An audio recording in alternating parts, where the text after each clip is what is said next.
So we had Vance today speak, the VP of the USA, and he called Bitcoin a strategic asset. Like the world is listening. That is the state of mining now, where sovereigns and vice presidents are talking about Bitcoin. So a question to you, and you can do a quick intro to it right before you speak, is what are the strategic reasons for nation states mining or for attracting hash rate to their country? Max, hi. I think where we can start off is we all know that Bitcoin is like really, really scarce, and it's going to manifest even more so with big players coming into space and purchasing and acquiring, trying to build reserves. Uh, the scarcer it's going to get, the more important hash rate will become, because obviously it's going to be one of the ways to acquire Bitcoin in larger quantities. Strategy owns about, what was it, 580,000. Almost like 600,000. And there's approximately 1 million left to be mined in the next 100 years, to give a little bit of perspective on that. So mining and hash rate are, going to be the thing that we'll be talking about in the next couple of years, I think. So Bitcoin is something that can define the sovereignty of a country for sure. And there are some scarce resources in this kind of ambient, because if we are considering Blockspace, for example, it's something that is strategically important for a state because it's limited. There is a kind of limited amount of transaction in every block, and there is a limited amount of blocks. We have 144 blocks a day. And so it's important for a nation state to try to be strategically one of the first that can handle this part, in order to have the power to handle some kind of transactions and not stay apart from this kind of business. And so there is a limitation for sure on Blockspace, and similar can be for the hash rate, because also mining is something really important in order to have the control then on Bitcoin and all this kind of industry. And so we are seeing nation states that are making important investments in this kind of sector and are making Bitcoin reserves in order to try to handle these kind of aspects that are limited. So I think we skipped over intro, so I'll plug myself real quick, and I think we should all do a round of intros too. So I'm Kevin Zane. I'm a SVP at Foundry Digital. We're a wholly owned subsidiary of Digital Currency Group, and we're best known for our software and our services we provide in the mining space.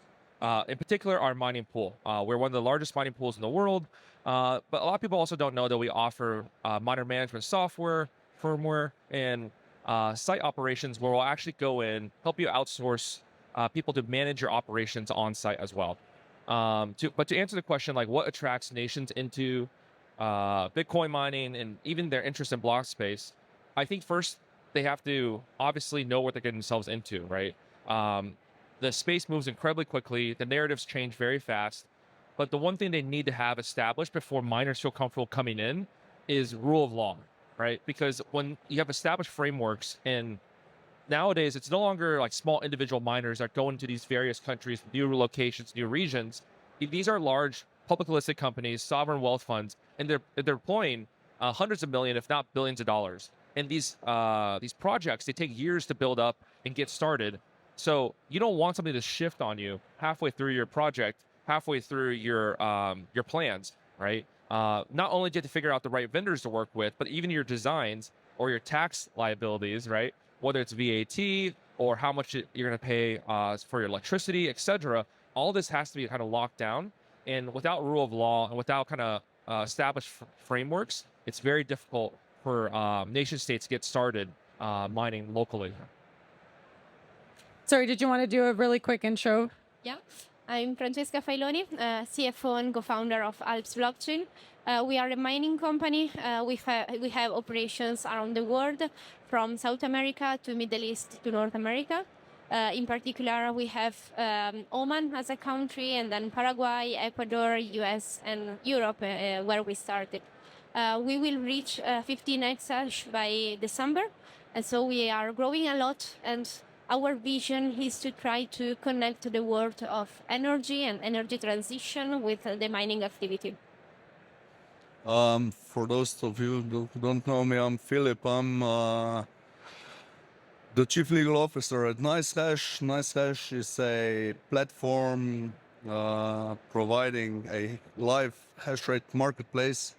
It behaves a lot like a pool, but with a lot of add-ons. So check us out.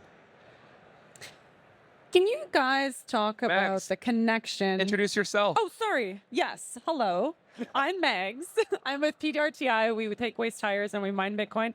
I'm also part of Vibes Capital Management. You may have seen us on Twitter.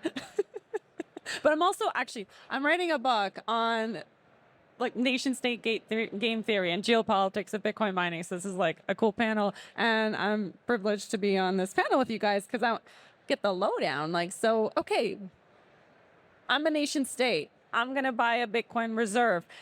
Does it matter if I have a reserve, but I don't have Hashrate and I don't have Blockspace access?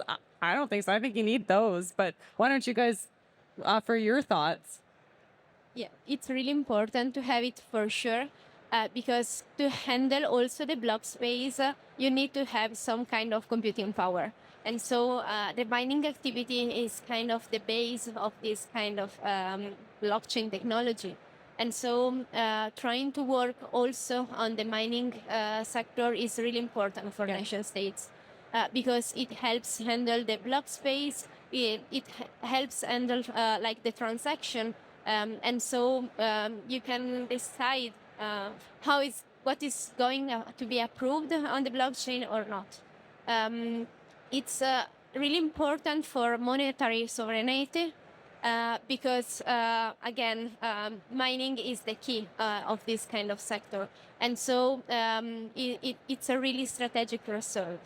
And in addition to that, there is also the electricity, and so part that is really important, because we have a lot of examples of how mining can benefit the energy transition and how it can be strategic also for that part.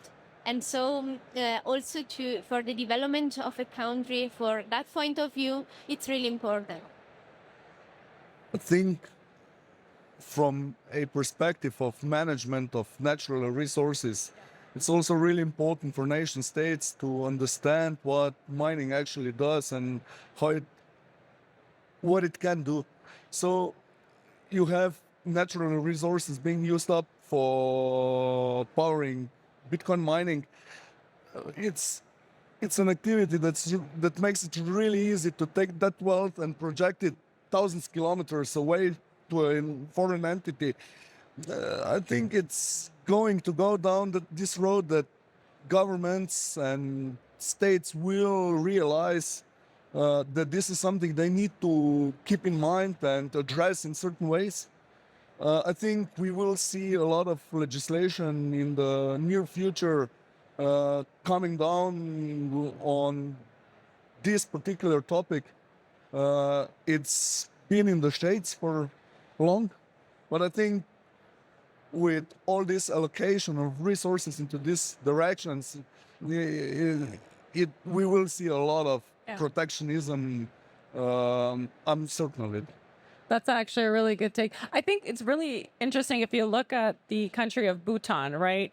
Only 800,000 people, but they have a lot of excess power.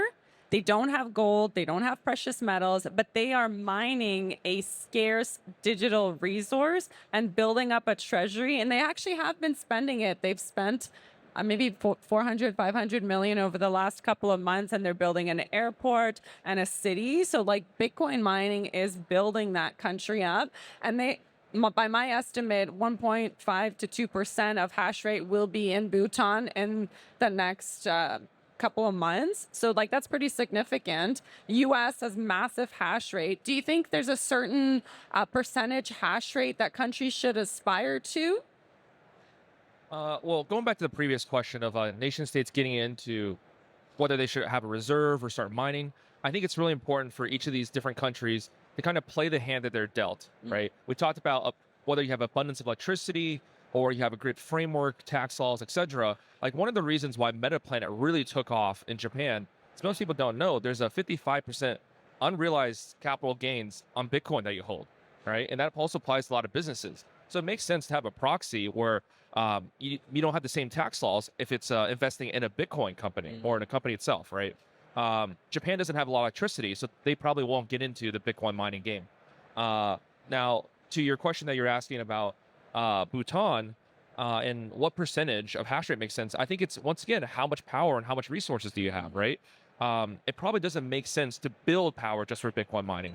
But if you have abundance and overabundance, you have cheap electricity that's dormant or isn't being utilized, or you have a grid that you need to balance, Bitcoin mining is great for that, right? I think this is what a lot of the things that you were doing at PRTI, which is off-grid mining, but also helping balance grids for newly developed energy infrastructure. Bitcoin mining is this controllable load that you can shut off within seconds, right? And that is a very powerful tool for when you're developing new energy infrastructure, especially renewables.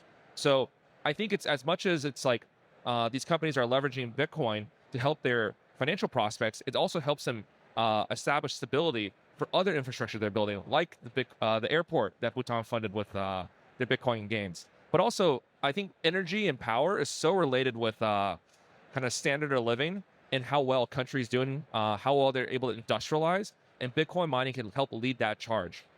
And I visited Kenya, where Gridless set up, and they are building out power in communities that never had power before. Sub-Saharan Africa, there's some places where 80% of people are disconnected from power, and that is where I think, like from nation state, it's being built from the ground up, but they're actually bringing that country out of poverty, like to the energy line, and then.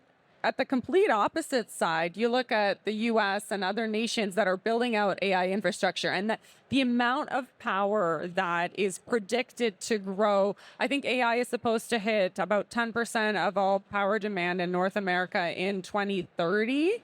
So I'd like to, and Vance today talked about the importance of connecting Bitcoin and AI. So I'd like you guys to talk a little bit about that, because, a lot of folks are thinking AI is sort of where, we'll build up sort of the next generation productivity within countries. So what's the connection that you guys see between AI and, national sovereignty and energy security? Well, first off, I think when we talk about AI today, it's like, it can be a lot of things.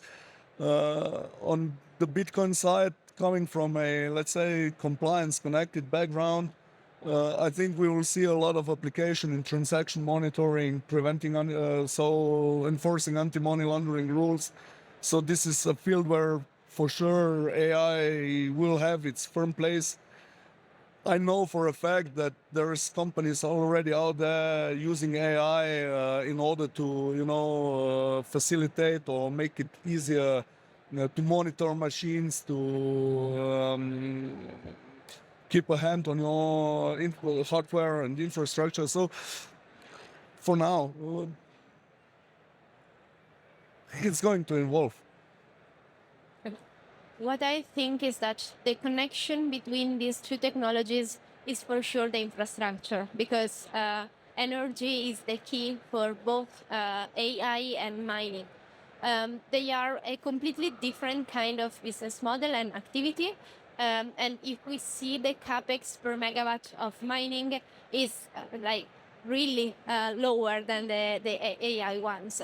So what can be the synergy is that you can have really good energy contracts because of scale production thanks to Bitcoin mining, and use this kind of energy contract to have really efficient operation for AI. And this means that together there are many companies that are building electrical infrastructure. And this electrical infrastructure is not only like the low voltage part, it's also the substation and the high voltage part that for US is not such an important part, but if we think about other kind of countries, it's something that can be then beneficial for all the country development of like the grid and the infrastructure. Because we as a company, but many other listed miners are working on this kind of activity. We see example of mining that is really beneficial for the electrical infrastructure of like less advanced countries. AI is something really interesting for like bigger companies, and because like competition is really important. While mining can be a really good strategical start in order to work on the energy PPA for sure. And this is also a connection between like private corporations and then nation states, because we can see how private activities, you said the example of Bhutan, but there is Kenya. We are doing the same in Oman when we are using like natural gas power plant to then build renewable energy sources. And so we can see how private corporation can benefit also the development and energy transition of nation states. So I'll just build off Francesca's point, which is the intersection of AI and Bitcoin mining definitely is on the power consumption and electricity, right? But the usage is very different. AI, not only is it more capex intensive and more dense, the uptime required for AI is often 99.9% of the time. They don't have the luxury of being able to shut down, being able to turn off. They have fixed contracts and they have to remain online at all times. So let's take Texas, for example. That's a very popular destination for a lot of data centers, a lot of Bitcoin miners. So what they've done down there to enjoy lower electrical rates for their overall deployment is they blend both HPC and AI and Bitcoin mining. What that allows for them to do is they have anywhere from 5 to 10% of their facility dedicated for AI, where they will never turn that off. But for the remaining 90%, they're able to participate in demand response and curtailment. And that allows them to significantly lower their average electrical rate over the course of the year because of that flexibility. And I think that is really wonderful synergy that a lot of companies are starting to explore now. And the other thing that's really interesting is, so especially in the US, where they built out these large giga mines and they're converting some of that infrastructure now to AI. In a way, it's kind of accelerated AI because that infrastructure was already built out, ready for compute, but now it's being switched to AI. And then you look at places like Europe, right, where historically they've made certain policy decisions around energy. They turned off the nukes and power is really expensive. And in a way, they're behind because mining did not set up in the same way that it did in the United States, in Canada. And so in a way, they've almost shot themselves in the foot, in my opinion. Well, you hit my nerve here because I'm from Europe, and not only in this sense. So Europe has had a lot of missteps with the MiCA regulation. European take on AI in general is fundamentally wrong, I guess. Like, it's an environment that makes it virtually impossible for startups in both fields to come up with new solutions and to drive advancement. So for now, I would say forget about Europe. There are things like, I think you proved it, that it still can be done even in Europe with a lot of knowledge, with a lot of let's say out of the box thinking. But yeah, it's I would say the US right now with this administration is proving what a good policymaker can provide to the whole industry. So when we started our mining activity, we wanted to try to find a way to do it in Italy. And we have the example of Italy being one of the most expensive countries for mining in the world because of the power rate that is really high. We found out a way that is connecting directly with the hydropower plants, but this is not applicable for AI because of what Kevin said, the uptime. So mining can be flexible both for the uptime and internet connection. Okay. And so we have mining data center like on the mountains with Starlink. That's impossible for AI. So what we are seeing is that there are some developments of AI in Europe. Many are in France because it's a country that is producing a lot of nuclear energy. And so the average power cost is lower than in other countries in Europe.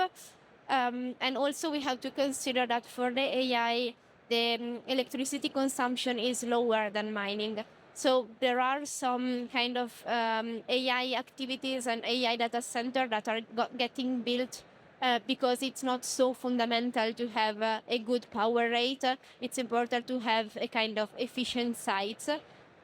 And for many European countries, they prefer to pay the computing power a little bit more, but have it in Europe instead of having it in US for AI. So there are some kind of developments. For sure, regulation is not helping, as always, unfortunately, in Europe, because it takes much more time than in other countries, and it's not so open, mostly. But also we have example in Northern Europe, like Sweden, Finland, where there are some kind of mining activities with like circular economy projects. So that like mining itself maybe is not so profitable there, but then there are some projects of reuse of the hash or like other applications that can make also the mining activity work. But as always, doing things in Europe is like more difficult than in other countries because you need to be creative in finding other ways. Yeah, so I think we keep hammering the same point, which is energy consumption, power, electrical availability, right? There's a direct correlation, if not causation, between standard of living, advancement, innovation, and the amount of electricity you can produce in a nation.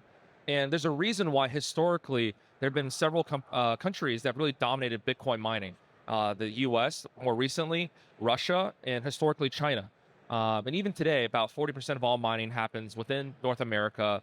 About 30%, anywhere from 20-30% is in Russia, and about 10% still in China, and the rest is kind of scattered across the world. But if you look at all these large mining facilities, the one similarity in property they have and jurisdictions they're in is that these countries all had substantial, massive electrical infrastructure. For the US, we used to be a manufacturing powerhouse, right? So a lot of aluminum smelters, lumber mills, paper factories, etc. A lot of them have been retrofitted for Bitcoin mining. These are a lot of the brownfield sites you see today that have large mining imprints. With China, obviously, they're manufacturing a lot. They're going really heavy into renewables. That's a lot of abundance of electricity. With Russia, that's the former USSR days, right? There was a lot of capacity that was been dormant for a long time, and that's being utilized for Bitcoin mining and other purposes as well. The thing is, it's really easy to turn off power like they've done in Europe. They've really shot themselves in the foot, but it's very, very difficult to build this power infrastructure. That takes years, if not decades. So we're going to change tracks a little bit to the forward, future looking. So for those nation states or sovereign wealth funds that are interested to getting into mining, where do you sort of see it going? Whether it's, if you think about pools, for example, El Salvador has its own pool. Are we thinking they're going to be launching pools? Are they going to be launching alliances like the World Trade Organization? Are they going to create their own kind of alliance so that they have access to Blockspace? Do you think they'll be buying Hashrate instead of building Hashrate? Where do you guys think it's going for the nation state level? I think one thing is that, as I said before, I think what's coming is a big interest in managing and controlling hash rate that is being produced with resources in your territory. Local or state pools, or at least relays where this hash rate will flow through, if nothing else. is kind of my gut feeling. Not that I'm a big fan of it, but I think this is how it's going to go down. The other thing is how to get Bitcoin. So partially, definitely through taking part of these proceeds, partially acquisition of Hashrate, I think is going to be a big thing. I'm a fan of it because we have a marketplace for Hashrate. So, you know, but in general, as I said, I think this is going to be a big topic in the coming years. I think it must be a kind of mix of all these aspects, because only having the control on a measure pool means that anyway a miner can decide whether to give the hash rate to your pool or not. So you don't have the control on hash rate at the end. Building infrastructure is maybe the safest way, but it's kind of limited on scale, on like the available electricity in the country. It takes time, it takes a lot of investments, a specific know-how. So maybe nation states can work on having their mining farm. That's important, but I don't feel that there will be like really big scale operations. So it can be like a kind of mix of having control on a pool, having control on some hash rate, and then having some mining farms, so that they can kind of balance the power and have a strategic kind of view on every aspect of the mining activity. Yeah, so I think the narrative has definitely shifted away from running mining operations in a nation to acquire Bitcoin, because I just pulled up my phone and just double checked to make sure I was right. Really, there's only about 1 million Bitcoin left to be mined, and that's going through 2140. And the reality is, for nations, if they want to participate in Bitcoin, they can certainly go out and buy more. That would be much more efficient and direct than trying to build up infrastructure to mine. However, where it gets interesting is Blockspace and Hashrate, because there's no network in the world that's more secure than Bitcoin. And if you want to transact, if you want to build and innovate on this Bitcoin layer, whether it's on chain or off chain, the reality is you need to have some plugin or some access to Blockspace that you know you control, that you know you can always rely on to get your initiatives through, right? And I think whether it goes through forms of owning your own hash rate and mining on your own, or partnering with the pool, that becomes very critical. We run one of the largest pools in the world, and oftentimes we actually have nation states mine with us, right? Can't divulge who they are, and we ourselves are a very private company as well, Foundry. We don't disclose our hash rate because oftentimes you don't want to show your hand, right? You have sovereign wealth funds and nation states out there. Oftentimes they have to divulge how much MSTR, how much Bitcoin reserves they have, but they don't talk about what hash rate they're running, right? And I think that is actually very powerful for if you want to actually innovate and build on the Bitcoin protocol on this layer. It's good to control hash rate, so you make sure you have the safeguards and you have the channels to actually run your protocols. So to summarize, you need hash rate because you need to hit the blocks, but you need access to block space too. And look, you mentioned Russia earlier had a certain, like a high number of hash rate. They've been cut off from the global financial system, right? The US and its allies weaponized the financial system, cut them off from SWIFT. If you have access to Blockspace and hash rate, you can you can transact. Your citizens can transact. So I think these two components are vital, going into the future. Alliances between pools and gaining access is a vital component to national security and economic sovereignty of a country. Coming back to your earlier question, when you asked how much hash rate should a nation state aim for, well, I think that's where it comes down to. Like, having hash rate is basically the ability to have a say in the network. Like, you're basically making sure that transactions are validated. So I think if that's not a strategic asset or position to hold for a nation state, then I don't know what is. Bubbernit actually has a really good number. He says that every nation should aspire to have at least the percentage GDP that they have of the world GDP. That's the amount of hash rate. And I think that's actually a good number to aim for. Well, thank you very much. We are over time. Thank you for listening. And please give a round of applause to our amazing panelists. Thank you.